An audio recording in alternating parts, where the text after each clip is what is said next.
Viele glauben, tote Gurken würden nicht wieder zum Leben erwachen. Aber das stimmt nicht. Haben Sie Ihre Gurken schon einmal angeschaut und gedacht, sie wären hinüber? Die Blätter sind gelb, der Stängel verwelkt, die Früchte klein. Viele würden sagen, es gibt keine Hoffnung mehr. Doch sie irren sich. Eine Gurke ist eine Pflanze, die schnell signalisiert, wenn ihr etwas fehlt. Und meistens ist es Nährstoffe. Ohne die richtige Ernährung gibt es keinen starken Stängel, keine Blüten, keine Früchte. Erzählen Sie mir in den Kommentaren, düngen Sie Ihre Gurken regelmäßig und wie oft? Was viele nicht wissen, selbst wenn die Pflanze tot aussieht, lebt die Wurzel noch. Sie wartet nur auf einen Impuls, einen kleinen Kraftschub, der sie aufweckt.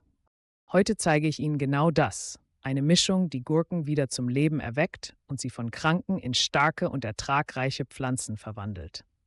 Rezept zur Wiederbelebung von Gurken.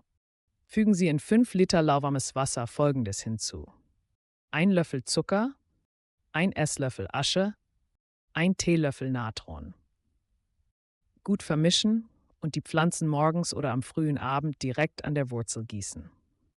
Nach einigen Tagen werden Sie feststellen, dass die Blätter ihre Farbe zurückgewinnen und die Pflanze beginnt, sich zu erholen. Wenn Ihnen das Video gefallen hat, abonnieren Sie es und teilen Sie es Ihren Freunden in den sozialen Netzwerken mit. Vielen Dank dafür.